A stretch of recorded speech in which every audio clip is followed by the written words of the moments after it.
வணக்கம். தேனி சமையலில் வீட்டிலையே மாவு ரெடி பண்ணி எப்படி நம்ம இடியாப்பம் சுடலாம் அப்படிங்கிறத இந்த வீடியோவில் பார்க்கலாம். நம்ம ஏற்கனவே எள்ளுருண்டை செய்கிறதுக்கு நம்ம மாவு ரெடி பண்ணியிருக்கோம். அதே தான் பச்சரிசியை நல்லா கழுவி ஒரு 2 மணி நேரம் நம்ம ஊற வைக்க போகிறோம். உங்களுக்கு எவ்வளோ அரிசி தேவையோ அந்தளவுக்கு எடுத்துக்கலாம்.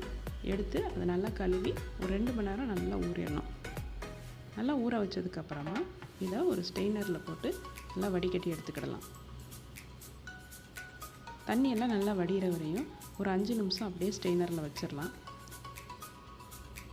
தண்ணியெல்லாம் நல்லா வடிஞ்சதுக்கப்புறமா இதை நம்ம ஒரு நிழலில் போட்டு காய வைக்கணும். நல்லா ஒரு துணி விரித்து அதில் இந்த அரிசியை நல்லா பரப்பி விட்டுடலாம்.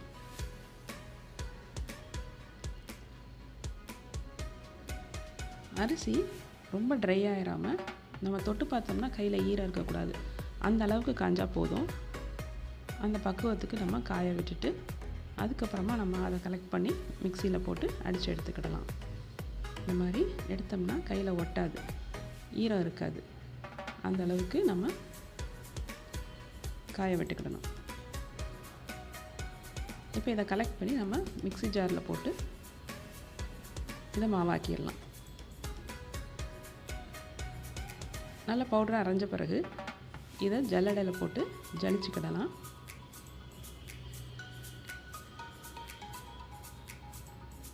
இது ஜலிச்சதுக்கப்புறமா இந்த மாவை நம்ம அப்படியே டைரெக்டாக எள்ளுருண்டை அதிரசம்லாம் செய்கிறதுக்கு யூஸ் பண்ணுவோம்.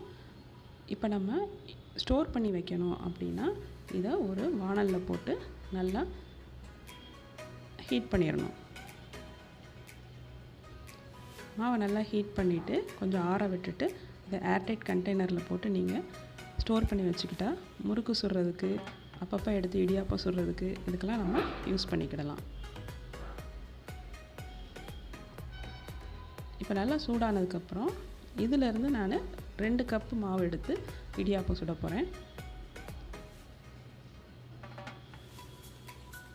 நல்லா மாவு சூடேறிடணும்.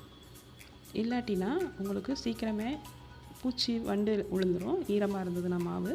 அதனால் நல்லா வாணலில் போட்டு நல்லா ஹீட் பண்ணிவிட்டு கொஞ்சம் ஆற விட்டுட்டு ஏர்டைட் கண்டெய்னரில் போட்டு மூடி வச்சுக்கிடணும். இதிலேருந்து 2 கப் மாவு எடுத்துக்கிறேன். இப்போ இடியாப்பம் செய்கிறதுக்கு தண்ணியை நல்லா கொதிக்க வச்சுருவோம்.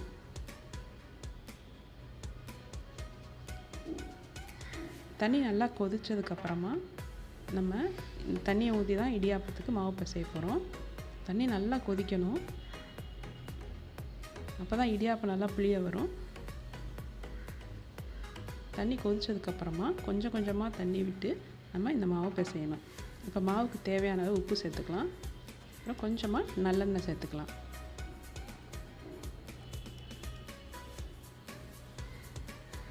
இப்போ ஒன்று போல் நல்லெண்ணெயும் உப்பையும் மாவோட கிளறி விட்டுருவோம்.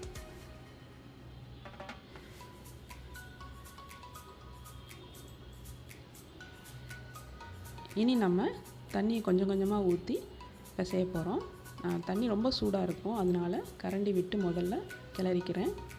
தண்ணி அதிகமாக ஊற்றிட்டோம்னா இடியாப்பம் பிழிய வராது. கொஞ்சம் கொஞ்சமாக ஊற்றி மாவெல்லாம் ஒன்று சேர்கிற வரையும் கரண்டி விட்டு கிண்டிக்கிடலாம். அப்புறம் சூடு கொஞ்சம் குறைஞ்சதுக்கப்புறமா கை விட்டு நம்ம ஒன்று போல் மாவை பிசைஞ்சு எடுத்துக்கிடலாம். மாவு நல்லா ஒன்று சேர்ந்துருச்சு. இனி நம்ம இதை கொஞ்சம் கை பொறுக்கிற சூடு வர வரையும் ஆற விட்டுட்டு அப்புறமா மறுபடியும் நல்லா பிசைஞ்சுக்கலாம். இப்போ இந்த மாதிரி இடியாப்பம் அடித்து எடுத்து இனி நம்ம இடியாப்பம் பிழியலாம். இப்போ மாவு கொஞ்சம் நல்லா சூடு குறைஞ்சிருக்கு. இனி நம்ம கை விட்டு நம்ம ஒன்று போல் மாவை பிசைஞ்சு வச்சுக்கிடணும். இப்போ கரண்டி விட்டு கிண்டும் போது நமக்கு ஒன்று போல் பிசைய முடியாது. ரொம்ப சூடாக இருந்ததுனால தான் நம்ம கரண்டி விட்டு பிசைஞ்சோம். இப்போ நல்லா மாவை ஒன்று போல் பிசைஞ்சாச்சு. இனி கொஞ்சம் கொஞ்சமாக எடுத்து அதை இடியாப்ப குழலில் ஃபில் பண்ணிக்கிடலாம்.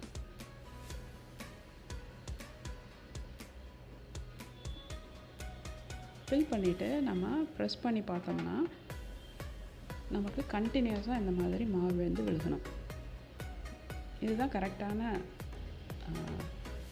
கன்சிஸ்டன்சி. நம்ம இதுக்கு மேலே தண்ணியாக பசைஞ்சிருந்தோம்னா இந்த அளவுக்கு நமக்கு விழுகாது. இப்போ ஒரு இட்லி தட்டில் நான் எண்ணெய் தடவி வச்சுருக்கேன். அதில் சின்ன சின்னதாக இடியாப்பம் நான் பிழிஞ்சிக்கிறேன். நீங்கள் இட்லி தட்டில் இல்லாட்டினாலும் ஸ்டீமர்லேயோ இல்லாட்டினா இடியாப்ப பிளேட்லேயோ நீங்கள் இந்த மாதிரி பிழிஞ்சிக்கலாம். இல்லை துணி விரிச்சும் நீங்கள் இடியாப்பம் பிழியலாம். ஈரத்துணி விரித்து அதில் பிழியணும். இதே மாதிரி மீதம் இருக்க மாவையும் பிழிஞ்சிட்டு இட்லி பானையில் தண்ணி நல்லா சூடானதுக்கப்புறமா நம்ம பிழிஞ்சு வச்சுருக்கிற இட்லி பிளேட்ஸ் எல்லாத்தையும் உள்ளே வச்சுருவோம். இப்போ இது ஒரு 5 நிமிஷம் நல்லா வேகட்டும். இடியாப்பம் சீக்கிரமே வெந்துடும். அதனால் 5 நிமிஷம் கழித்து நம்ம திறந்து பார்க்கலாம். பாருங்கள், இடியாப்பம் நல்லா வெந்துருச்சு. இது கொஞ்சம் சூடு குறைஞ்சதும் நம்ம இதை வேறு ஒரு பாத்திரத்துக்கு ட்ரான்ஸ்ஃபர் பண்ணிக்கிடலாம். இப்போ இடியாப்பம் ரெடி ஆயிடுச்சு. நம்ம வீட்டிலேயே மாவு ரெடி பண்ணி இடியாப்பம் சுட்டிருக்கோம். இதில் என்ன அட்வான்டேஜ் அப்படின்னா, நம்ம யூஸ் பண்ணுற அரிசிக்கு மாவோடைய அளவு வந்து அதிகமாக கிடைக்கும். நம்ம வெளியில் மாவு வாங்கி சொல்கிறத விட இதில் அளவு அதிகமாக கிடைக்கும். இதே மாதிரி நீங்களும் இடியாப்பம் செஞ்சு பாருங்கள். உங்கள் கமெண்ட்ஸ் அனுப்புங்க. சேனல் சப்ஸ்கிரைப் பண்ணுங்கள். இந்த வீடியோ பிடிச்சிருந்தா லைக் பண்ணுங்கள், ஷேர் பண்ணுங்கள். தேங்க்யூ.